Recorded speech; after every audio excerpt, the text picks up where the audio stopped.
우리 아버지 하나님 감사합니다.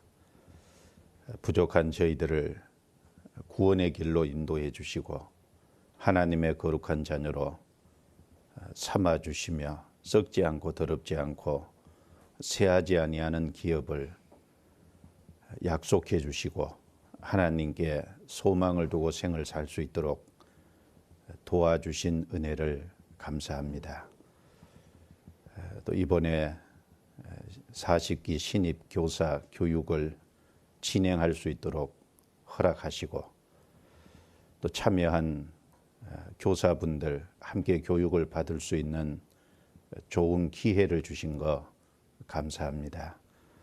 주님께서 교사로서의 소명과 사명감 또한 자세 또 훈련의 과정을 거쳐서 이제 의젓한 교사로서 그 일을 해나갈 수 있도록 도와주시고 그 마음과 생각을 붙잡아 주시며 경고케 해주시고 더욱 필요한 교육을 받아서 교사로서 합당한 자질을 갖출 수 있도록 도와주시옵소서. 교사 교육을 하는 모든 진행 과정 속에 함께 하시고 친히 도와주셔서 참여한 우리 형제 자매님들에게 합당하신 은혜로 채워주시옵소서. 이 시간 온전히 주님의 손길에 맡기고 부탁을 드리니 도와주옵소서. 우리를 구원해 주신 주 예수님 이름으로 기도드리옵니다. 아멘.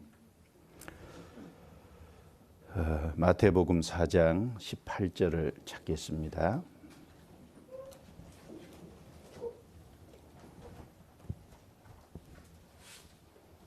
마태복음 4장 18절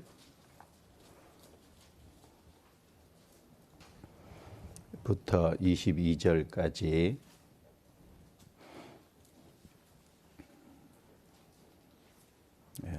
천천히 같이 읽겠습니다. 갈릴리 해변에 다니시다가 두 형제 곧 베드로라 하는 시몬과 그 형제 안드레가 바다에 금을 던지는 것을 보시니 저희는 어부라 말씀하시되 나를 따라오너라 내가 너희로 사람을 낚는 어부가 되게 하리라 하시니 저희가 곧 그물을 버려두고 예수를 쫓으니라. 거기서 더 가시다가 다른 두 형제 곧 세베대의 아들 야고보와 그 형제 요한이 그 붙인 세베대와 한 가지로 배에서 그물 깁는 것을 보시고 부르시니 저희가 곧 배와 부친을 버려두고 예수를 쫓으니라. 오늘 이제 교사 교육 첫 시간으로 교사의 소명과 사명감이라는 제목으로 한 시간 좀 같이 생각을 해보겠습니다. 소명 그러면 부를 소자 목숨 명자를 쓰죠.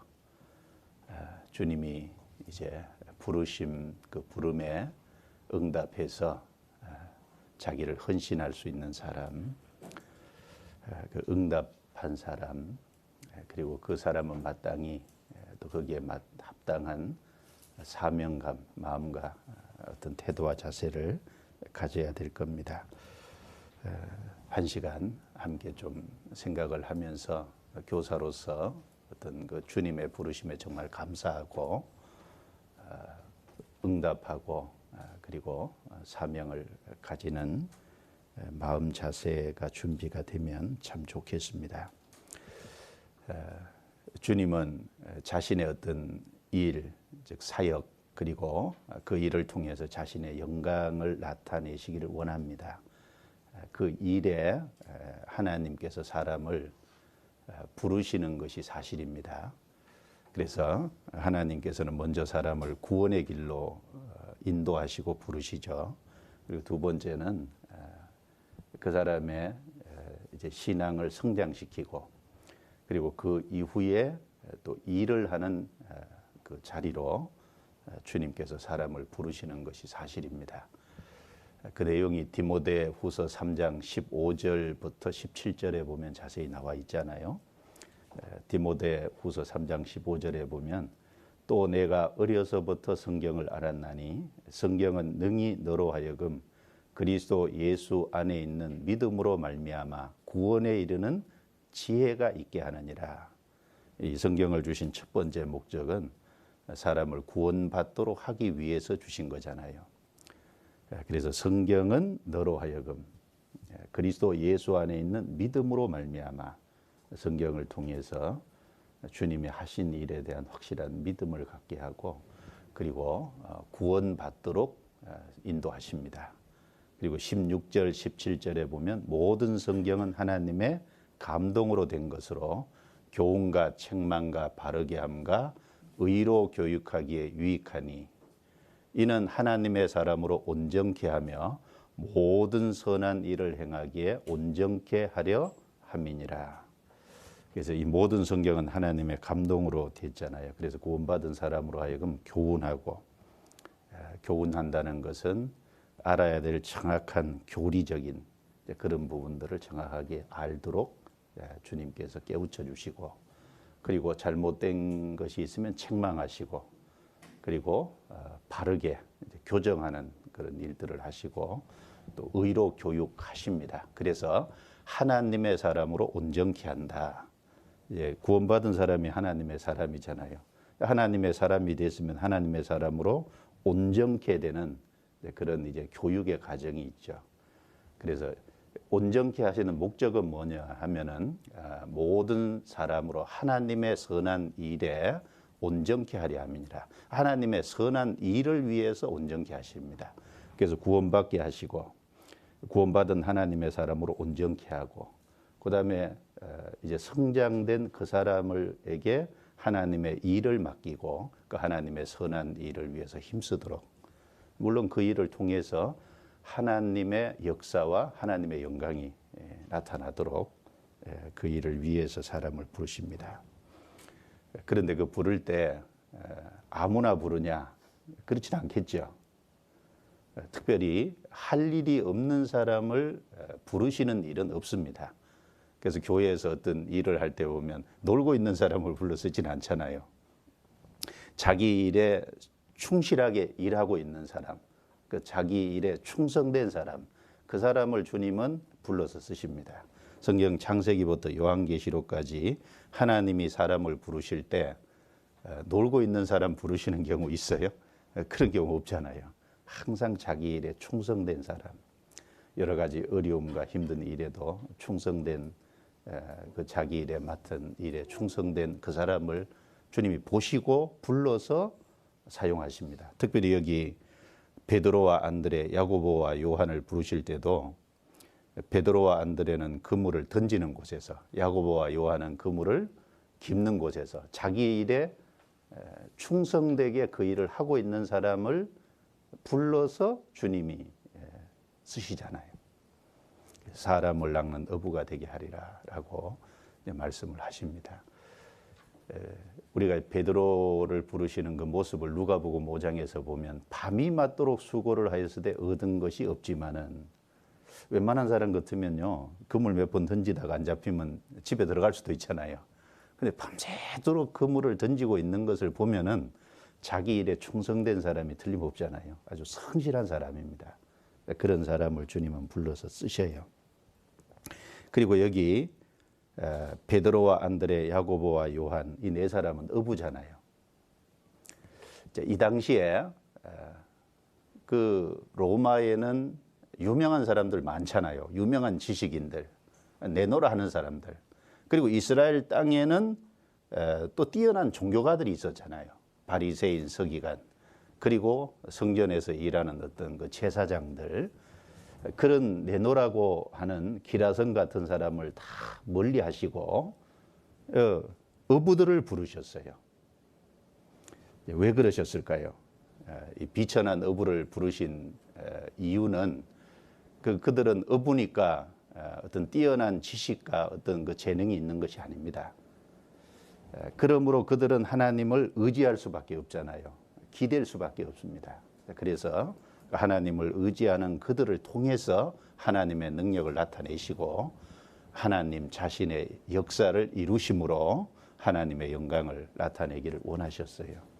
그래서 이제 하나님이 사람을 부르실 때 어떤 그 능력이 많은, 또 학식이 있는, 또 재능이 있는 그런 어떤 그 특별한 사람을 부르시는 것이 아니고, 하나님이 부르실 때는 아주 비천한 것 같은, 능력이 없는 것 같은, 보잘 것 같은, 없는 것 같은 그런 사람들을 부르셔서 그런 사람들에게 하나님의 일을 맡기시고, 그리고 그런 사람들을 통해서 하나님의 역사를 이루어 가시잖아요. 성경 여기 고린도전서 1장을 한번 찾아봅시다.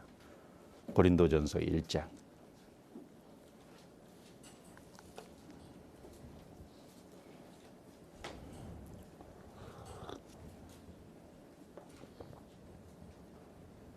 (1장) 26절 말씀부터 29절까지 천천히 같이 읽어볼까요? 형제들아, 너희를 부르심을 보라. 육체를 따라 지혜 있는 자가 많지 아니하며 능한 자가 많지 아니하며 문벌 좋은 자가 많지 아니하도다. 그러나 하나님께서 세상에 미련한 것들을 택하사 지혜 있는 자들을 부끄럽게 하려 하시고, 세상에 약한 것들을 택하사 강한 것들을 부끄럽게 하려 하시며, 하나님께서 세상에 천한 것들과 멸시받는 것들과 없는 것들을 택하사 있는 것들을 폐하려 하시나니, 이는 아무 육체라도 하나님 앞에서 자랑하지 못하게 하려 하심이라. 이 보잘것없는 것 같은 사람들을 부르는 이유 중에 하나가 아무 육체라도 하나님 앞에서 자랑하지 못하게 하려 하심이니라. 사람이 자기의 힘으로, 자기의 능력으로, 자기의 재능으로 뭘 했다면 내가 잘했다고 자랑할 수 있잖아요. 하나님은 보잘것없는 사람들을 불러서 그들에게 하나님의 능력, 재능, 지식 이런 것들을 주셔서 하나님의 일을 해나가시는 이유는 하나님의 영광을 나타내기 위해서 그렇게 하신다는 겁니다. 그래서 여기 부름을 받은 사람들 중에 보면 고린도 교회 안에도 능한 자가 있기는 있지만 많지 않고, 문벌 좋은 자가 있기는 있지만 많지 않고, 지혜 있는 자가 있기는 있지만 많지 않다 그랬죠. 근데 오히려 어떤 사람이 많냐면 미련한 것들, 그리고 약한 것들, 그리고 천한 것들, 멸시받는 것들, 없는 것들, 아주 보잘것없는 그런 사람을 불러서 사용하십니다. 왜? 하나님을 의지하도록 하기 위해서 그런 겁니다.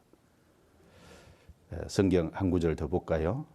고린도후서 4장을 찾아보겠습니다. 4장 7절.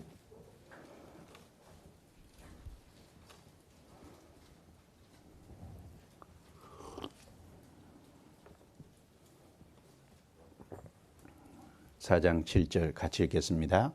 우리가 이 보배를 질그릇에 가졌으니 이는 능력의 심히 큰 것이 하나님께 있고 우리에게 있지 아니함을 알게 하려 함이라. 우리 몸은 흙으로 만들었잖아요. 질그릇이잖아요. 그런데 우리 그 안에 보배가 있어요. 보배가 뭘까요? 우리가 하나님께 받은 복음이 보배고, 또 우리 속에 계신 주님이 보배고, 그래서 우리가 이 보배를 질그릇에 가졌다. 이는 능력의 심히 큰 것이 하나님께 있고 우리에게 있지 아니함을 알게 하려 함이라. 그래서 교사를 지원하면서 이런 마음이 있을 수 있어요. 나 같은 것이 뭐예? 나는 아무 재능도 없고 학식도 없고, 그리고 내가 사람을 뭐 어린 아이긴 하지만 가르친다는 것이 말이 돼? 이런 그 마음이 있을 수 있을 거예요. 그건 당연하다고 생각합니다. 그런데 하나님은 충성된 자, 성실한 자, 하나님의 은혜에 보답하는 마음을 갖고자 하는 사람, 그 자원하는 마음으로 그 부름에 응답하는 사람에게 주님은 그 사명을 주시고, 그리고 능력을 주시고 필요한 것들을 주셔서 그 일을 하게 하시는 겁니다. 원래 내게 있는 것들을 가지고 하는 것이 아니에요. 그래서 능력의 심이 큰 것이 하나님께 있고 우리에게 있지 아니함을 알게 하려 함이라. 내가 부족한 것을 알 때 하나님의 능력에 의지하게 되고 기대게 되고, 그리고 주님은 그걸 통해서 주님의 능력과 역사를 나타내신다는 걸 우리는 잊지 말아야 되겠습니다. 보잘것없는 나귀 턱뼈가 삼손의 손에 잡혔을 때요, 블레셋 사람 1000명을 쳐 죽였어요. 나귀 턱뼈 별것 아니잖아요. 보잘것없죠. 근데 그걸 가지고 블레셋 사람을 1000명을 쳐 죽였잖아요. 보잘것없는 조약돌 하나가 다윗의 물매에 딱 잡혔을 때 골리앗, 그 3m가 넘는 거구 골리앗을요 쳐 죽일 수 있었잖아요. 보잘것없지만 우리가 하나님의 손에 잡힐 때 하나님은 우리를 사용하셔서 큰 능력을 나타낼 수 있습니다. 그래서 그런 마음을 가지고 자기를 볼 것이 아니라 하나님의 능력을 의지하고 나아가는 그런 모습이 참된 모습일 겁니다. 그리고 또 한 가지는 그 주님의 은혜에 보답하겠다 하는 마음 자세가 필요하겠죠. 시편 116편, 우리가 잘 아는 말씀이지만 찾아보겠습니다. 시편 116편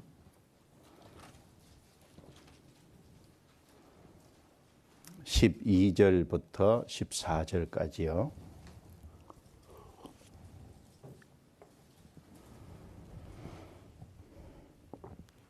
여호와께서 내게 주신 모든 은혜를 무엇으로 보답할꼬? 내가 구원의 잔을 들고 여호와의 이름을 부르며 여호와의 모든 백성 앞에서 같이 읽습니다. 나의 서원을 여호와께 갚으리로다. 자, 여호와께서 내게 주신 모든 은혜.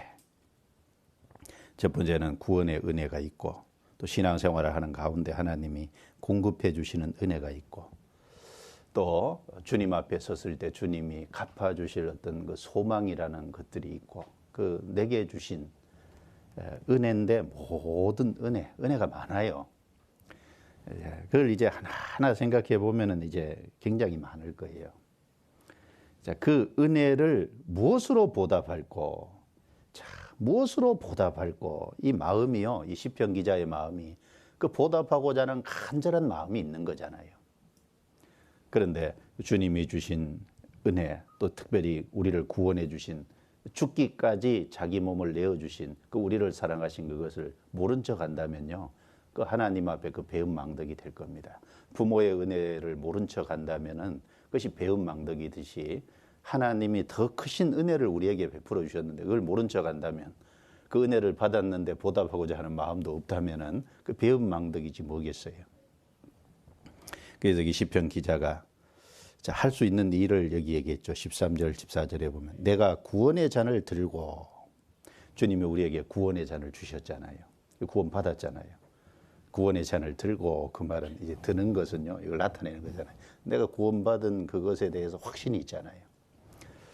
구원의 잔을 들고 여호와의 이름을 부르며, 여호와의 이름을 부른다는 것은 하나님을 찾고 하나님을 가까이 하고 하나님을 섬기는 것을 가리키죠.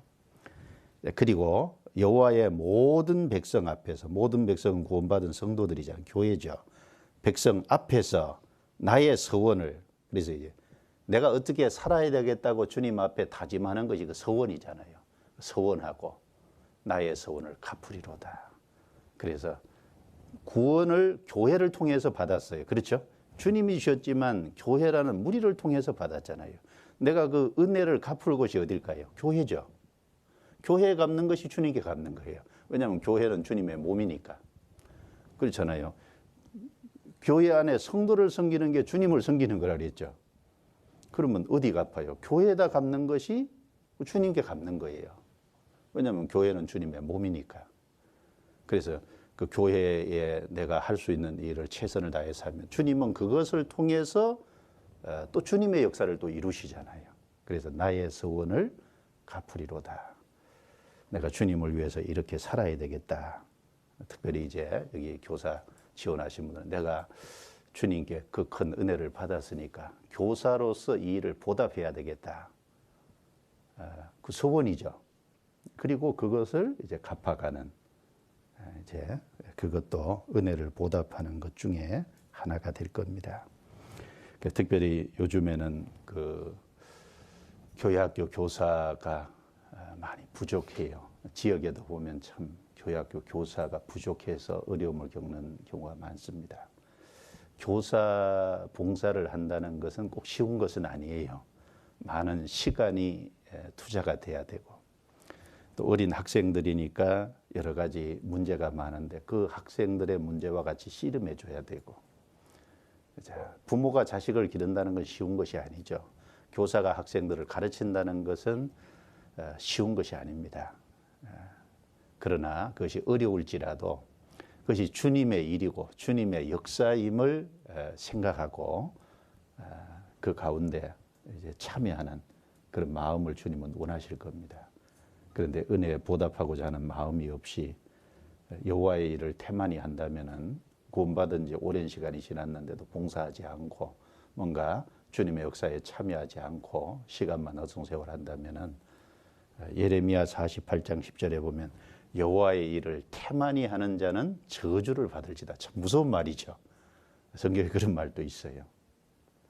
그래서 하나님의 어떤 역사가 나타날 때 거기 참여해서 적과 싸워서 이겨야 되는데 그런데 그 일을 하지 않을 때 그 여호와의 일을 태만히 한다 그랬어요.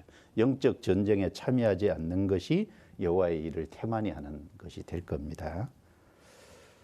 그래서 주님의 은혜를 보답하는 그런 마음을 가지고 참여하는 것이 좋겠습니다. 1페이지의 밑에서 두 번째 단락에 한번 보시죠. 밑에서 두 번째 단락입니다. 주님께서 부르실 때 응답하는 자는 복이 있습니다. 자기 주변 환경의 어려움에도 불구하고 주님의 일에 동참하려고 애쓰는 마음을 주님은 기뻐하십니다. 틀림없이 뭐 여러 가지 일이 있을 거예요. 개인적인 어떤 직업도 있고 여러 가지 일이 있지만 그러나 그 모든 어려움에도 불구하고 그 일에 이제 참여하려고 하는 그 마음을 주님은 아마 기뻐하시고 귀중히 받아주실 거라고 생각합니다. 이사야서 6장에 보면은 우시야 왕이 죽던 해에 이사야 선지자가요 주께서 높이 들린 보좌에 앉으신 것을 봤어요. 그리고 그 천사들이 그 주변에서 주님의 거룩하심을 노래하고 있는 것을 봤잖아요. 이사야 선지자는 그 모습을 볼 때 그 주님 앞에 자기가 너무나 죄가 많은 사람이라는 걸 또 발견했죠. 나는 입술이 부정한 자 중에 거하면서 만군의 왕이신 여호와를 배웠음이로다. 그럴 적에 이제 하나님께서 천사를 통해서 핀수철 이사야의 입에다 대고 내 죄가 이제 사해졌다고. 그래서 그 모습은 뭘 가리키냐면 하나님을 보고 그리고 하나님 앞에 자기의 타락된 모습을 보고 하나님께 죄를 용서받는 과정을 그렇게 보여주신 겁니다. 그리고 이사야 선지자는 뭘 또 봤냐면 주님의 마음을 봤어요. 그 당시에 타락한 이스라엘 백성들이 있었잖아요. 자기 마음대로 고집하고 우상을 숭배하는 그 이스라엘 백성들, 완고한 이스라엘 백성들의 모습 때문에 안타까워하는 주님의 마음을 봤잖아요. 내가 누구를 보내며 누가 우리를 위하여 갈고. 그 주님의 어떤 그 안타까워하는 마음, 그 타락한 이스라엘 백성들을 누군가 가서 그들에게 말씀을 전하고 그들을 깨우쳐야 되는데 누가 우리를 위하여 가며 우리를 위하여 갈고. 그 우리가 누구냐면 삼위일체 하나님이잖아요. 삼위일체 하나님의 역사를 위해서 누가 저기 타락된 이스라엘 백성들에게 갈고. 그 주님의 안타까워하는 마음을 이사야 선지자는 봤잖아요. 뭐라고 했죠? 주여 내가 여기 있나이다. 나를 보내소서. 자, 그 타락한 이스라엘 백성들에게 보낼 사람을 찾고 있을 때 그 주님의 마음을 헤아리고 그 주님께 내가 가겠다고 자원함으로 나서는 그 이사야 선지자의 마음은 주님 보실 때 얼마나 그 마음을 흡족하게 했겠어요. 주님의 마음을 아주 시원하게 해드렸을 겁니다. 지금도 마찬가지죠. 교회 안에 일꾼들을 많이 필요로 합니다. 그럴 때 자원해서 그 일을 하겠다고 나설 때 주님은 그것을 참 기뻐하시지 않겠어요? 주님의 마음을 시원하게 해드리는 거 아니겠습니까? 교사가 필요한데 누가 교사를 할꼬? 주님, 제가 여기 있습니다. 제가 하겠습니다. 그렇죠? 그래서 그 자원하는 마음, 주님의 마음을 헤아려서 주님의 역사에 자원함으로 동참하는 걸 주님은 기뻐하실 거라고 하는 것을 생각해 볼 수 있습니다. 자, 1페이지 맨 마지막 단락에요. 성경에서 말씀하시는 교사는 물론 목회자를 의미합니다. 그러나 어린 학생들에게까지 교회 목회자들의 손길이 다 미치지 못하기 때문에 가르치는 일을 위임받아 아이들의 수준에 맞게 아이들을 가르치고 지도하는 교회 학교 교사도 주님이 세우신 교사라 할 수 있습니다. 그래서 이 성경에서 신약 성경에 교사라는 단어가 나올 때 물론 목회자를 두고 한 말이에요. 그러나 목회자의 손길이 어린아이들 하나하나에게까지 다 미칠 수는 없잖아요. 그래서 그 가르치는 일을 교사들에게 위임하잖아요. 그래서 그 교회의 뜻을 받들어 위임을 받아서 그 아이들을 가르치는 그 교사도 하나님이 부르신 교사임에는 틀림이 없잖아요. 성경 고린도전서 12장 찾아보겠습니다. 성경의 교사 12장 28절 교사의 직임이 있죠.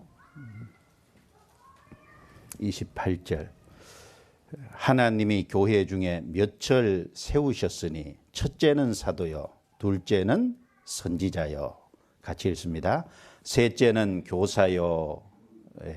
셋째는 교사요. 그 다음은 능력이요. 그 다음은 병 고치는 은사와 서로 돕는 것과 다스리는 것과 각종 방언을 하는 것이라. 사도와 선지자 시대는 지나갔잖아요. 초대교회 부활하신 주님을 본 사람들이 사도입니다. 12사도 외에도 사도들이 있죠. 그리고 선지자, 초대교회 어떤 성경이 아직 완성이 되지 않은 상황에서 주님의 말씀을 받아서 전하는 그 선지자들이 있었습니다. 사도와 선지자 시대는 지나갔어요. 우리 시대는요. 이제 하나님이 목회자를 세워서 복음 전하는 자와 가르치는 그 일을 하게 하시는 교사 시대죠. 셋째는 교사요 그랬습니다. 그래서 가르치는 목회자도 교사고 전도자도 교사고 교회 학교 학생들을 가르치는 그 교사도 주님이 부르신 교사이면은 틀림이 없습니다. 그래서 학장에서 적용해 볼 때 그 교사도 동일한 하나님이 부르시는 교사예요.